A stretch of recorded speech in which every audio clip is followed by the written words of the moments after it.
Is that Meghan Markle has a brand new personal crisis, and one apparently she's none too happy with, one she feels that could be averted, but of course the team around her have to look at the optics, as they say, to see how well this would play out.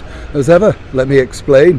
Morning, nice to see you. Thank you so much for joining me today. I'm glad that you enjoyed the story about our wonderful monarch and of course the Hollywood legend that was Yul Brynner. Yeah, when Yul Brynner, came to town in London in 1979 for The King and I, the revival at the London Palladium, it was a big event. I do remember so many places covering it, on the news, and we even got to see The King and I because apparently it had some historical value shown on a television in Assembly. Do you remember when they used to wheel the TV? Do you remember that? They used to wheel the TV in, and you thought it was marvellous, didn't you? Because they had a VHS video player, and you think, oh, we haven't got one of these, what happens here? And then of course they played the movie. Yul Brynner was an incredible talent, there's no two ways about it.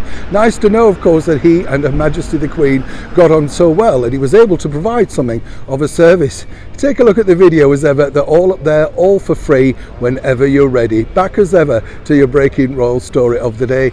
This is difficult times, because Meghan Markle, as you know, last year on that Variety red carpet, whatever, decided to tell us that she had several projects on the horizon, and these were going to be marvellous and spectacular, and she couldn't wait to share them. Didn't know what they were, still no wiser. Then last week we told you exclusively that Netflix were pushing ahead, trying to force her and Harry into coming up with some product, and that's been very difficult as well.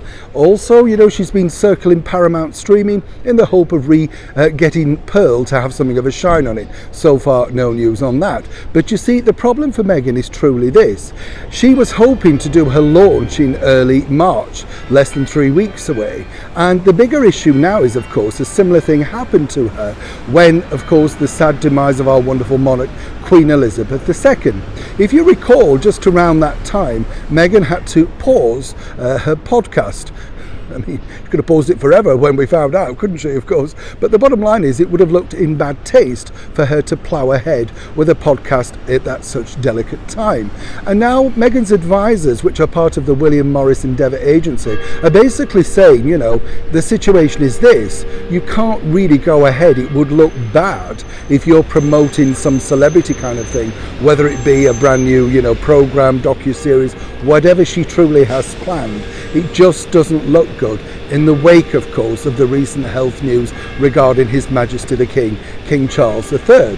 Now, we told you also that, both Harry and Meghan are at something of a dilemma themselves, because Meghan, is very much, shall we say, I'm going to put this nicely, about herself, and really just wants to plough ahead. She feels that whatever corner she turns, there's something within attached to the British monarchy that is a bigger draw. And I don't mean that in a nasty way, but what I mean is, they're more empowering, which means she would have to step back out of due respect. Harry knows this, the team know this, but of course Meghan herself believes, well, what will be next? And then of course this is thwarting her attempts to become a financially independent woman, an entrepreneur, maybe an executive movie producer, or even political powerhead.